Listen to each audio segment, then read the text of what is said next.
앞에서 우리나라 겨울철 대표적인 기압 배치에 대해서 살펴봤는데요. 여기에서 정리를 해보면 시베리아 지역의 기온 하강에 의해서 고기압이 발생을 하게 되고, 그리고 우리나라 해양 쪽으로는 저기압이 발생을 한다고 했죠. 그리고 상층에서는 제트의 영향을 크게 받습니다. 우리가 날씨의 변화를 이야기할 때 상층이 더 중요하냐, 하층이 더 중요하냐, 말들이 많고, 또한 어떤 날씨의 변화에 대한 원인과 결과를 분석하기가 굉장히 복잡한 경우가 많습니다.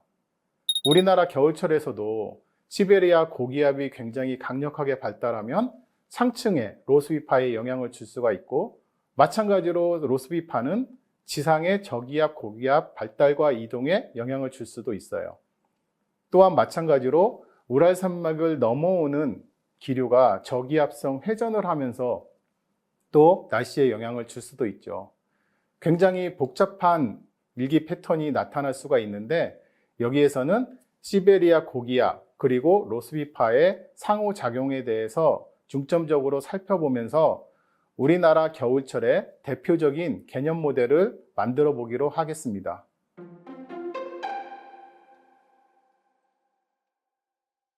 시베리아 고기압은 키가 작은 고기압이죠.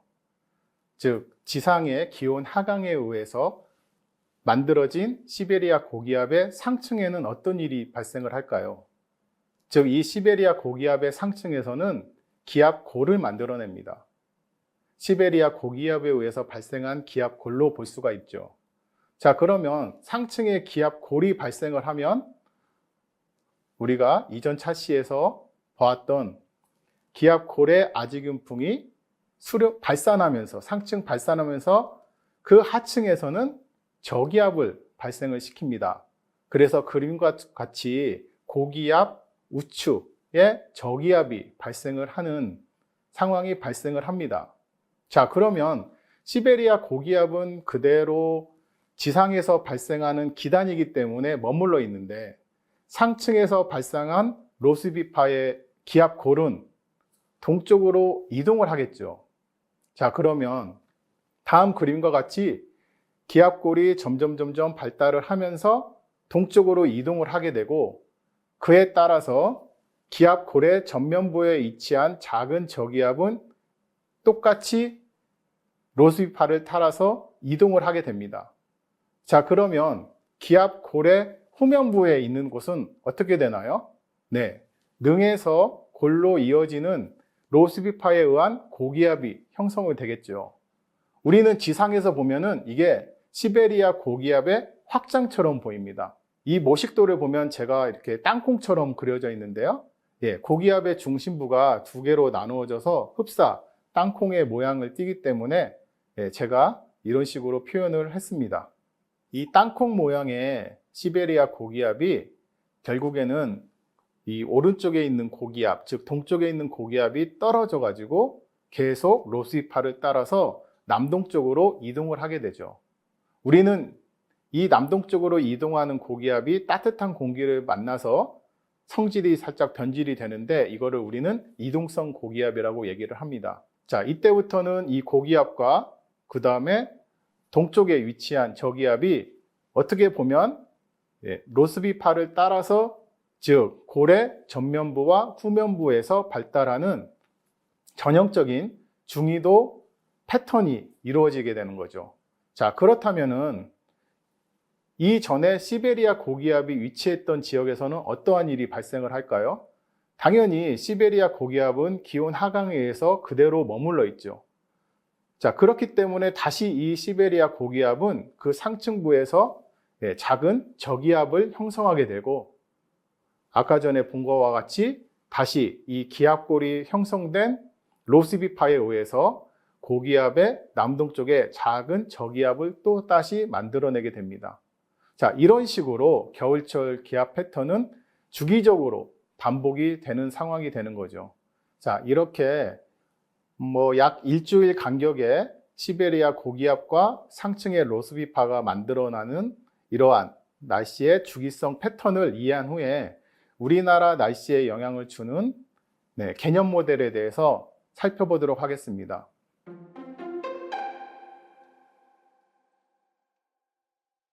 자, 그 첫 번째는 아까 발생한 지상 저기압이 우리나라를 통과해서 이동을 하면 당연히 저기압에 의한 강수가 발생을 하겠죠.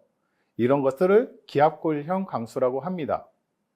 대표적으로 중위도 저기압에 의한 강수이기 때문에 다른 곳에서도 많이 다루기 때문에 이거에 대해서는 생략하도록 하겠습니다. 자, 그런데 저기압이 통과한 직후에 어떠한 일이 발생을 할까요? 즉 상층에서 기압골 후면에서 굉장히 차가운 공기가 우리나라로 향해서 다가올 수가 있습니다. 즉 기압골이 통과한 직후 우리나라는 굉장히 기온이 떨어지는 한파가 발생할 확률이 굉장히 높습니다. 즉 저기압과 고기압 사이에서의 통로를 통해서 북쪽의 한기가 남하하는 것이죠. 물론 한기의 남하 속도 그리고 한기의 정도 등등 여러 가지를 고려를 해서 이런 한파의 개념 모델을 세울 수가 있는데 여기에서는 굉장히 가장 간단한 메커니즘을 살펴봤습니다. 마찬가지로 이 한기에 의해서 이 한기가 서해안을 통해서 우리나라로 들어올 때 상대적으로 겨울철에 대기보다 따뜻한 해수면을 지날 때 이 차가운 공기가 포화되게 되고 그림과 같이 구름층을 형성을 하면서 우리나라로 들어올 수가 있죠. 이런 경우가 대표적으로 서해안형 강설이라고 얘기를 합니다. 자, 다음에 얘는 기압골이 통과한 후에 한파와 서해안형 강설을 내리는 대표적인 일기도를 보여주고 있습니다. 일기도에서 보시다시피 서고동 저형의 일기도 패턴이죠. 즉 한기가 저기압 후면에서부터 하강을 하면서 따뜻한 서해를 거쳐 구름이 형성이 되고 우리나라로 강설을 내릴 수 있는 환경이 됩니다. 물론 이런 서해안형 강설을 우리가 예보하기 위해서는 한기의 남하 정도 그리고 해수면과 대기의 기온차인 해기차 그리고 얼마나 긴 취주거리 그리고 풍향이 어떤 식으로 형성되면서 우리나라에 들어오는지를 정확히 알아야 아주 정확한 예보를 할 수가 있습니다. 이러한 자세한 메커니즘의 조건들은 기상청에서 발간한 와이하우에 자세하게 실려 있으니 참조하시면 좋겠습니다.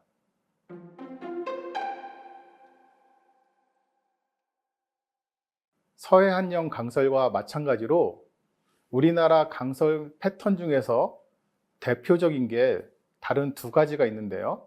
그 첫 번째는 온난 이류형 강설이고 그리고 두 번째는 동해안형 강설입니다. 자, 이렇게 하면은 굉장히 복잡한 것 같은데요. 사실은 그렇게 복잡하지는 않습니다. 아까 시베리아 고기압이 발달하고 그리고 장출하고 그리고 이동성 고기압으로 변질돼서 우리나라를 통과하고 이러한 주기에 대해서 말씀을 드렸죠.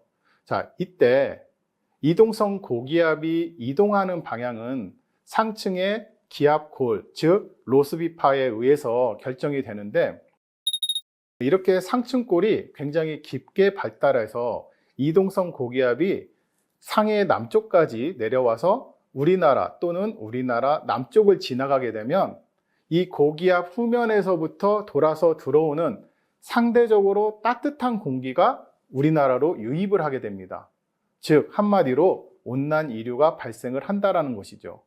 그렇게 되면 이 온난 이류에 의해서 우리나라에서는 찬 공기가 머물러 있고 상대적으로 따뜻한 공기가 그 찬 공기 위로 타고 올라가면서 강설을 내리게 되는데 그때 우리는 온난 이류형 강설이라고 얘기를 합니다.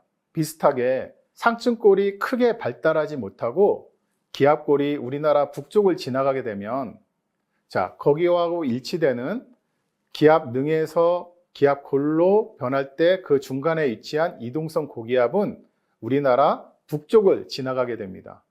그렇게 되면 우리나라 북쪽을 지나갈 때 고기압 우측으로 찬 공기가 남하하면서 내려오겠죠. 그러면 서해안형 강설과 비슷하게 상대적으로 따뜻한 동해안의 해수면 위로 찬 공기가 내려오면서 거기서 구름이 발달하게 되고 즉 대류에 의한 구름이 우리나라 동해안으로 들어오면서 동해안형 강설을 만들어내게 됩니다. 서해안형 강설과 마찬가지로 여러 가지 조건들을 우리가 살펴봐야 정확한 예보를 할 수 있죠. 고기압의 위치, 그리고 고기압 후면으로 내려오는 찬 공기, 그리고 해수면과 공기와의 해기차, 취주거리, 기온선, 얼마나 우리나라에 한기가 쌓여 있는지 등등 여러 가지 조건들을 알아야 되는데요. 그거는 와이하우에서 굉장히 자세하게 살펴보고 있으니 여러분들이 참고하면 될 것이고요. 기본적인 각각의 개념 모델에 대해서 어떠한 핵심 기상 요소가 있는지는 다음 차시에서 하나하나 살펴보도록 하겠습니다.